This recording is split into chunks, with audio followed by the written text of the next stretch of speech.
Eu saúdo aqui para conversar com a gente o diretor administrativo da Associação de Engenheiros da Petrobras, a AEPET, Fernando Siqueira. Fernando Siqueira, bom dia. Bom dia, Anderson. Bom dia, ouvintes. Você me ouve bem?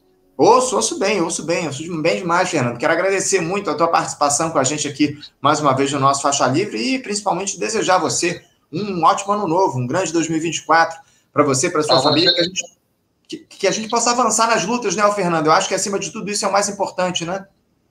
Com certeza. Para você também, seus ouvintes, um ano novo com muita saúde, paz e realizações. É isso, acima de tudo. Obrigado mais uma vez pela sua participação, Fernando. E a gente vai conversar contigo a respeito de alguns temas envolvendo a nossa principal estatal, a Petrobras, né, Fernando? Porque na última semana, aquela constatação que todos nós comprometidos com o Brasil soberano já fazíamos aí há bastante tempo foi confirmada a partir de um órgão de Estado. Uma auditoria realizada pela Controladoria Geral da União, a CGU, apontou fragilidades no processo de venda conduzido pela Petrobras da refinaria Landulfo Alves, a RLAM, lá na Bahia, para o fundo Mubadala dos Emirados Árabes Unidos. O principal apontamento é o de que a decisão da Petrobras de conduzir a operação em meio à pandemia de Covid-19 pode ter levado a refinaria a ser vendida abaixo do preço de mercado. A CGU grafou no relatório que a operação, abre aspas, pode ter gerado impacto tanto no valor de avaliação da RLAM quanto na aversão ao risco por parte dos compradores, tendo como consequência redução no valor esperado para ali. A transação foi conduzida sob o governo de Jair Bolsonaro e teve desfecho em novembro de 2021 ao custo de 1,61 bilhões de reais.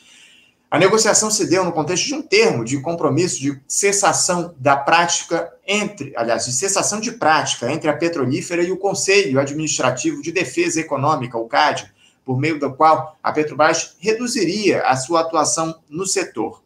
No entendimento da CGU, Fernando, a estatal poderia ter esperado para a conclusão da venda da refinaria. Um dos argumentos que sustenta essa conclusão é o de que a própria Petrobras chegou a pedir ao CAD mais prazo para concluir a venda de outras 6 refinarias.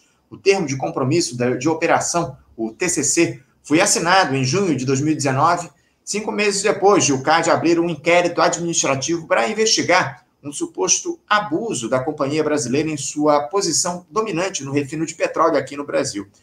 Fernando, isso estava meio que na cara, né? Essa venda abaixo do preço de mercado da refinaria Landulfo Alves, a RLAM. E eu queria ouvir vocês da AEPET a respeito disso. O que é que essa constatação da CGU representa?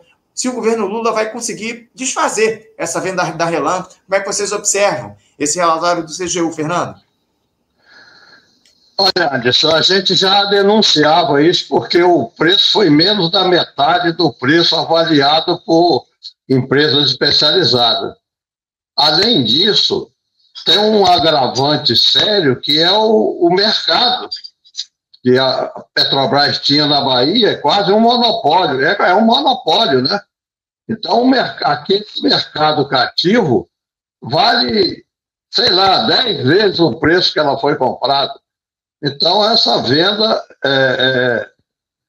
é uma venda absurda, que tem que ser revista, e faz parte, né, Anderson, de um processo de pressão internacional, porque os Estados Unidos têm uma insegurança energética muito grande, porque eles têm uma reserva de 40 bilhões de barris e consomem 8 bilhões por ano. Então, em 5 anos, se os Estados Unidos não tiver petróleo externo, ele morre, porque por falta de energia, o país para e morre. Então, o que os Estados Unidos querem é o pré-sal com a tecnologia da Petrobras. Então, essa ideia de vender ativos é para enxugar a empresa e depois ela ficar fácil de ser comprada, né? E o que eles querem é a reserva do pré-sal aí, que gira em torno de 100 bilhões de barris, que é mais do dobro da reserva que eles têm. É por isso que invadiram o Iraque, invadiram o Afeganistão, tudo em busca de petróleo, né? estão brigando com o Irã e tem a parceria com a Arábia Saudita, porque eles estão numa situação de segurança energética imensa. Então, querem o pré-sal a todo custo. E se a Petrobras se desfizer dos ativos, como a BR, como a Relan e outros que foram vendidos, fica mais fácil deles comprarem, porque o alvo é o pré-sal, não é a Petrobras em si. Eles querem a Petrobras com a tecnologia e com as reservas que ela detém, né, no pré-sal.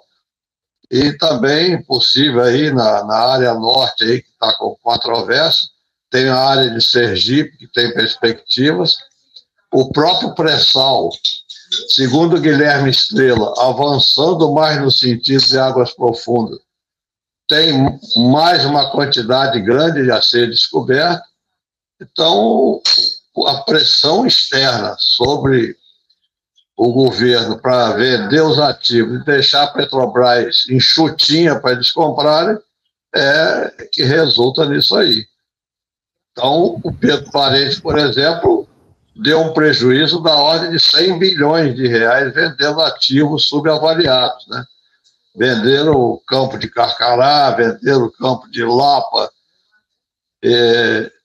venderam a empresa de gás, venderam a distribuidora de gás, né? Então, a ordem é reduzir o patrimônio da Petrobras para ela ficar mais fácil de ser adquirida. É isso. Então, se o governo Lula tiver um senso de patriotismo, tem que rever essas privatizações, inclusive a BR, né? Distribuidora. E foi vendido também com um mercado fantástico, era 35% do mercado nacional, foi vendido isso a preço de banana, muito aquém do valor real que esse mercado representa. Então...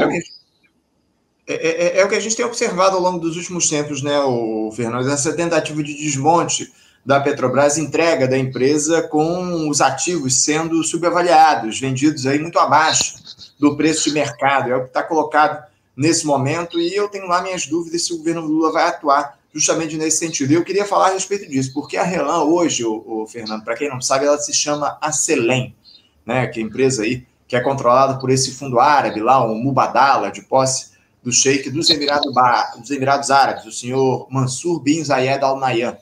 Aliás, o Mubadala, ou a Acelen, como passou a se chamar essa refinaria, ela tem investido fortemente no futebol, lá na Bahia, né, o Fernando? Os árabes adquiriram lá a SAF do Esporte Clube Bahia, estão injetando um dinheiro pesado aí no principal esporte do país, quem sabe aí para conquistar a simpatia do povo baiano, enquanto pratica preços para lá de abusivos nos combustíveis. Agora, Fernando, me parece que o governo Lula não tem lá muito interesse em entrar nessa briga para recuperar a Relan. E por que eu digo isso?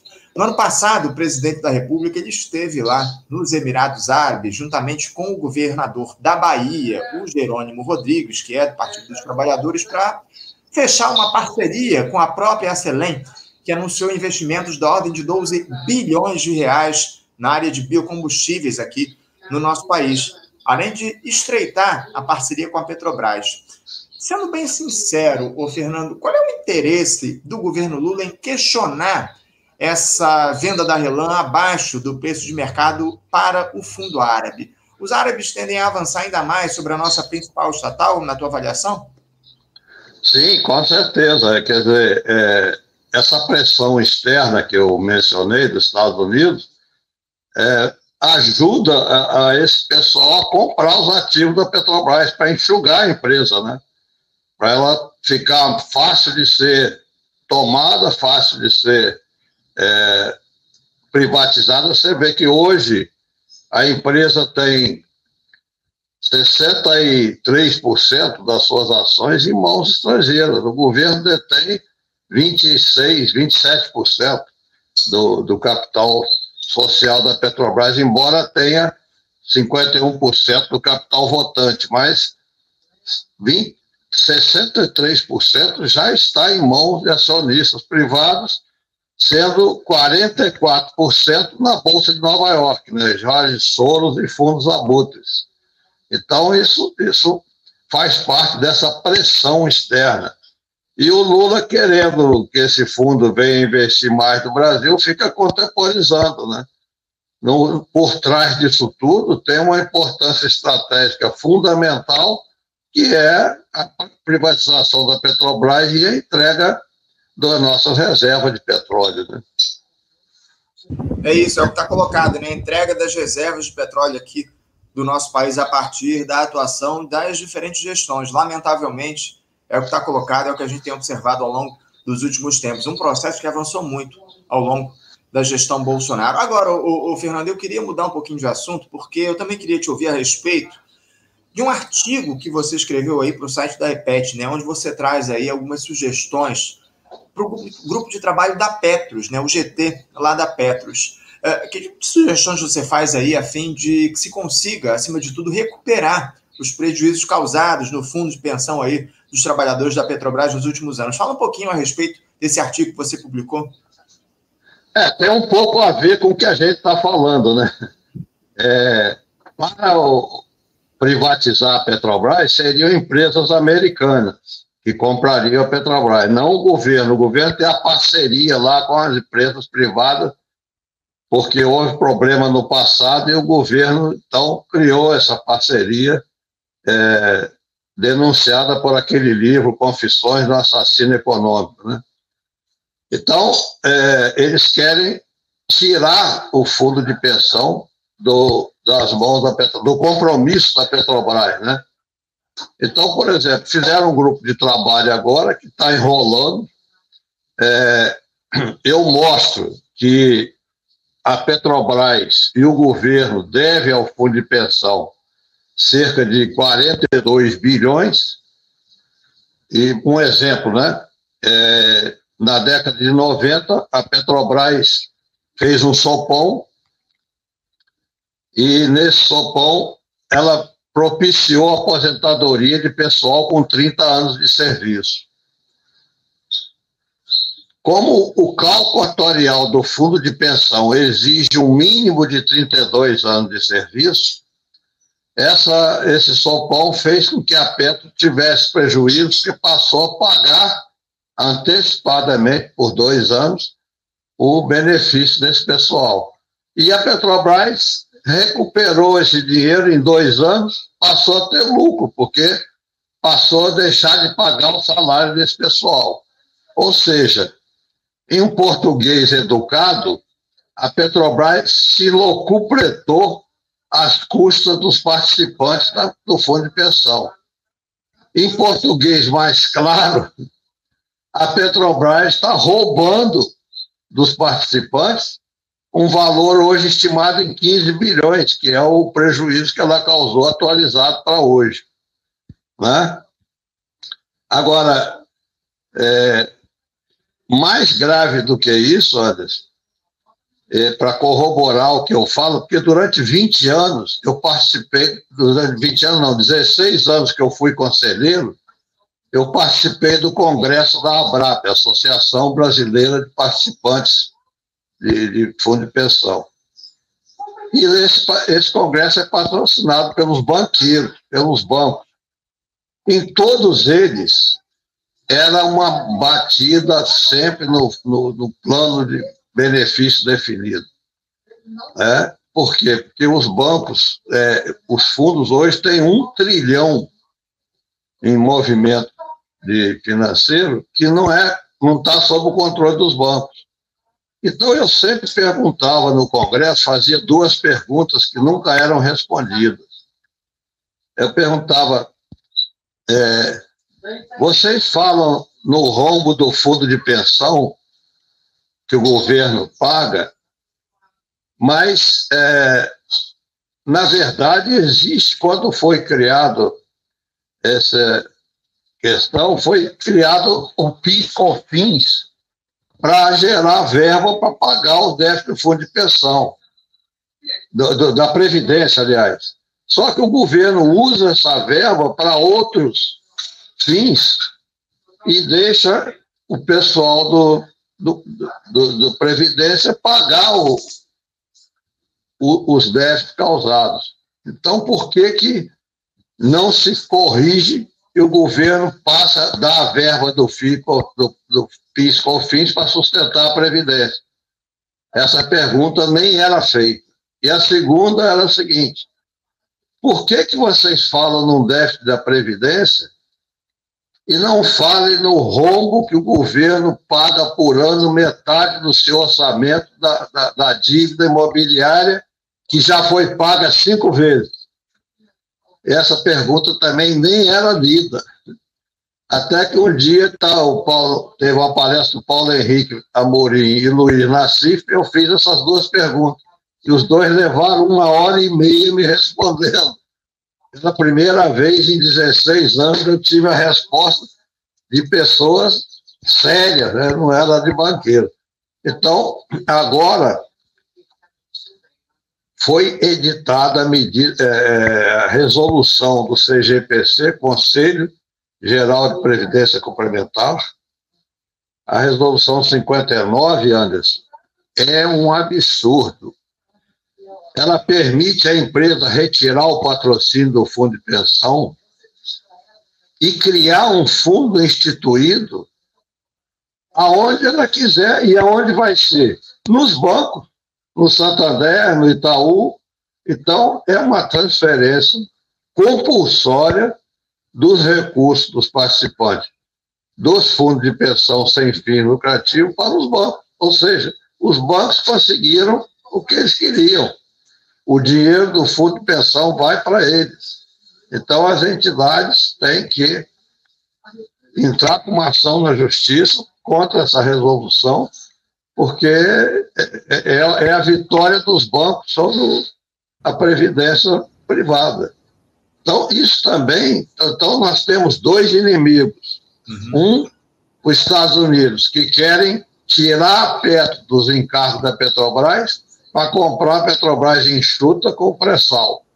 E o segundo, os bancos que querem esse 1 trilhão de reais que roda no sistema financeiro sem o controle deles. Entendeu? Então, por exemplo, no meu artigo eu mostro que a Constituição Federal, no artigo 37, parágrafo 6º, diz que o prejuízo causado por prepostos das empresas estatais ou privadas a terceiros, a responsabilidade é das empresas e não dos agentes. Ou seja, a Petrobras nomeia os dirigentes da Petro. Eles fazem erros absurdos, quem paga somos nós e não a Petrobras. O governo, outro exemplo, o governo pressionou a Petro para fazer a Sete Brasil, para comprar ações da Sete Brasil. O petróleo caiu, a Sete Brasil quebrou, quem bancou o prejuízo? A Petro, o fundo de pensão.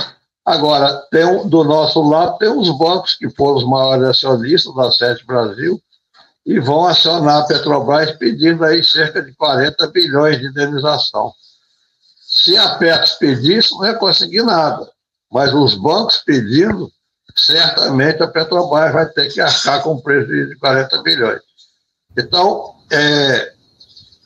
eu recebi uma relação de prejuízos causados por má administração em 2017, que dava um valor de 15 bilhões de prejuízo ao fundo de pensão por erros administrativos. Pela Constituição, isso daí é responsabilidade da Petrobras e do governo, que nomeou os dirigentes da Petrobras e a Petrobras nomeou os dirigentes da Petro. Mas quem que está bancando isso? Nós, participantes, que estamos pagando pelo resto de nossas vidas um prejuízo de 40 bilhões, sendo que a Petrobras deve 42 bilhões ao fundo de pensão.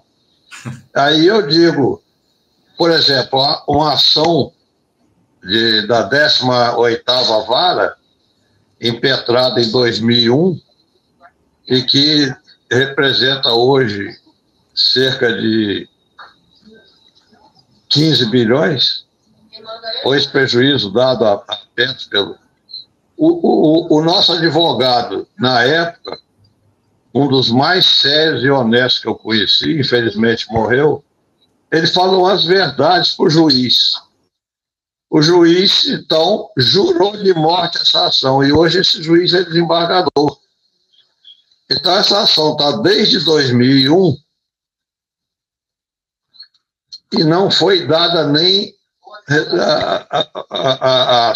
o julgamento da primeira instância. Você vê, 22 anos, sem 23 anos sem o julgamento em primeira instância. Então, o grupo de trabalho da Petrobras, o boato que sai, tem um sigilo absoluto, né? Os participantes se falaram e são punidos, mas surgiu um boato me falado pelo Cinedino que eles estão com dificuldade de apontar esse pagamento porque a ação tem uma possibilidade remota de ser ganha pelos petroleiros. Ora, é uma ação líquida e certa, insofismável, incontestável. Só porque a justiça comete um erro clamoroso, nós, participantes, vamos pagar a conta. Então, a única defesa que a gente tem é a justiça. Se a justiça falha, a quem recorrer ao Papa Francisco. Então, é uma vergonha esse raciocínio do grupo de trabalho dizer que não pode pedir que a Petrobras pague esse dinheiro porque tem uma possibilidade remota da ação ser perdida. O fato é o prejuízo houve, é comprovado. Tem um grupo de trabalho que calculou na época 2 bilhões, hoje são 15 bilhões reajustando.